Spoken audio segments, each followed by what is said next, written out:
Okay, so how to deal with losses.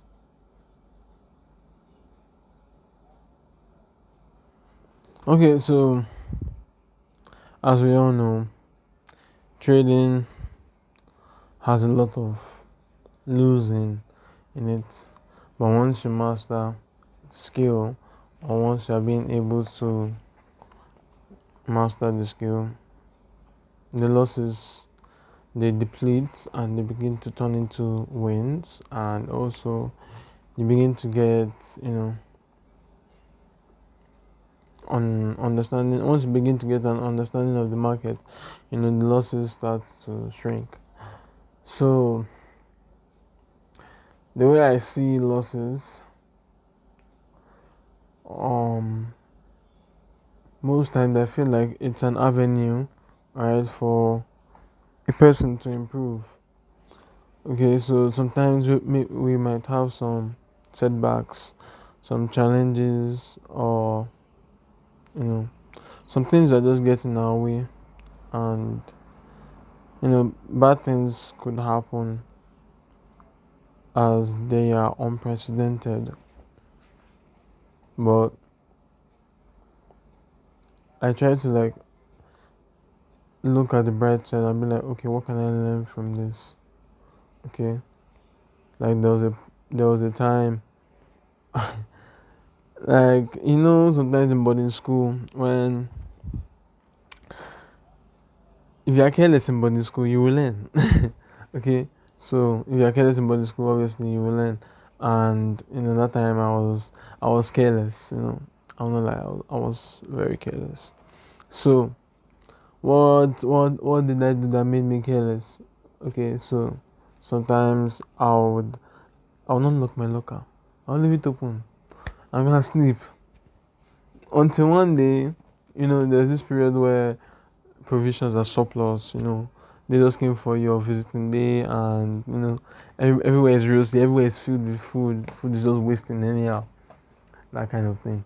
Exactly. And then there's now the other days when Sapa is hitting the land. Because usually it's like 1 month before your visiting day and you know stuff like that. So you'll be looking forward to the next month after your visiting day. So when the period of Sapa, if you're not in Nigeria, you won't understand. But it simply means like when you're broke or you don't, you don't have food. So when that period, everybody was hungry. The masses were hungry. That's when girls will come out, you know, to come and give testimony to the dining hall. So normally after visiting day, you're not really seeing the girls of steez and composure 100 until like the third week you see them in their masses. So that was the period where I remember I had just two Milo, two sachets of Milo. And the Milo was not just any Milo. It was peak. Okay, it was peak. So the peak was 3 in 1. I don't know if they're still doing that now, but that time was 3 in 1. Jesus, I've already planned that Milo. Like I've, I've analyzed how I want to use that thing to soak better Gary that time. God. Like imagine when you plan to do something with something. You understand? I now messed up. I fucked up. How did I fuck up? This is what happened. So the night, and that was on a Saturday. Saturdays are very brutal. I'll tell you why. Because Saturdays is like you have this kind of like there's inspection. Inspection is one of the worst things that can happen to you as a forex, especially one of the things that can happen to you as a boarding school student, because that's the time that you will literally clean. And if you're in a public school, obviously it's going to be way worse. So you will clean. The head boy and the head girl is going to come to your school, inspect, and the other things, seniors, labor prefect, all those things, you know. So it was. They'll tell you to clean. You take your boxes out. You start to clean everywhere. Toilet that they have used shit to mess up. Ah fuck. But anyways, so the main thing was my my locker was open, okay, and that was after inspection. I just said, let me just, you know, take my last Milo and die, because we were waiting till 6 o'clock before we were able to eat evening food, and the food was not even going to be nice. It was eba and one day to serve us then eba and okra that is not even having life. Oh, fuck. But those 2 Milo that I kept, gone. Open my locker, it was shining empty. In fact, the person helped me arrange my things very well for me. My books that were inside. Ah, I was I was devastated. But what could I learn from that? Not to be careless. And from then I was never careless again. And then they opened locker again. Yeah, it was so crazy. But yeah, losses will teach you, will make you learn. Make you learn. Next time, there's this thing that they say that experience is the best teacher. You know. Yeah. So that's the thing about losses. You tend to like learn, start to understand. Okay, what did I do wrong? Like if you're looking at that from that perspective, and that's why I always emphasize on positivity, positive mindset. Okay, because if you're not in the positive zone at that point in time, you'll be only looking at the negative. You'll be like, why did this happen to me? The rest and the rest, and you'll not be able to like pick up the life lessons from there and be able to move on to the next phase. That's the thing about this. So that's why we have to look on the bright side, and we have to ensure that losses are a part of the game.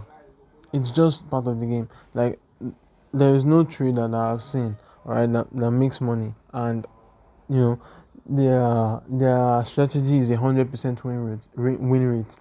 I was also there. I was looking for that type of strategy, but it doesn't exist.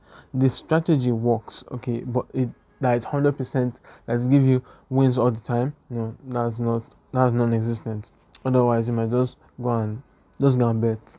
You understand? Just put your money in betting if you're looking for that, because you will never get it.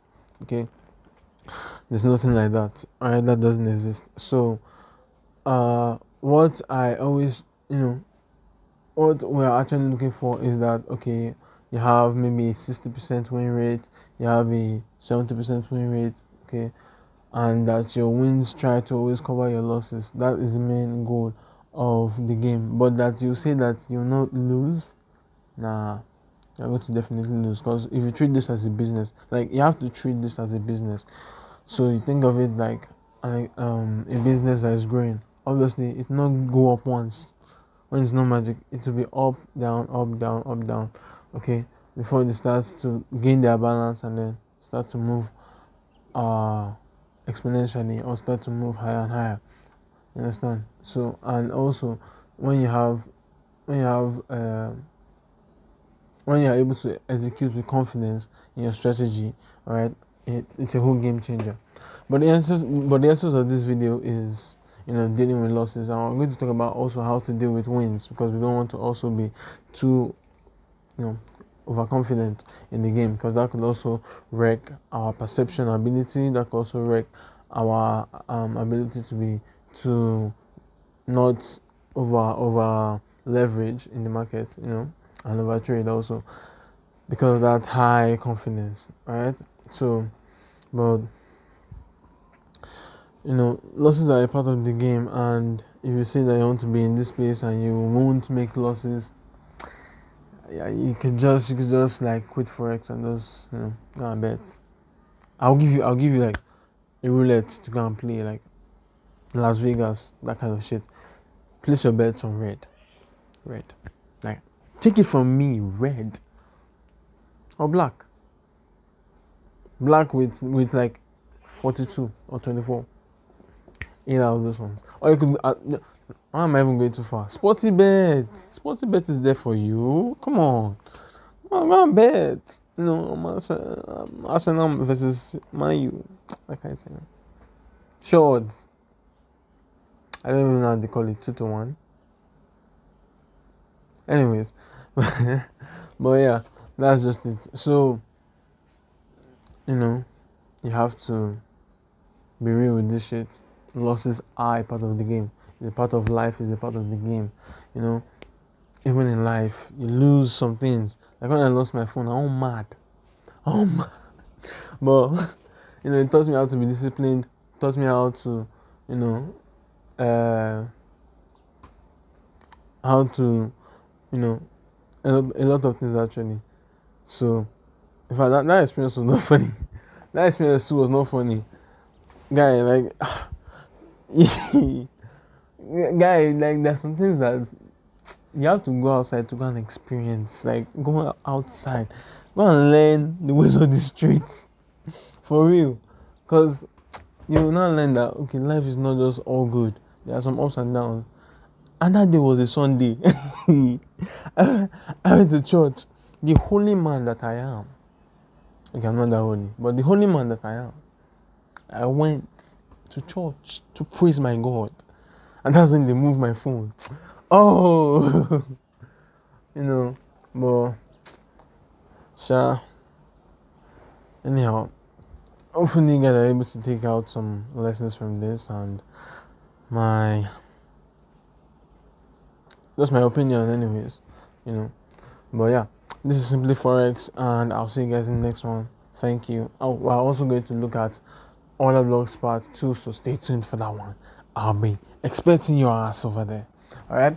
So, yeah, I gotta go. I want to go and leak. Yeah, I'm going to. Okay, I have some amount of cash, so I'm thinking if I should get a shawarma or I should just get an ice cream. An ice cream. Let's go with the shawarma. Evening type shit. Maybe I'll post a vlog about it. Who knows? All right, bye guys.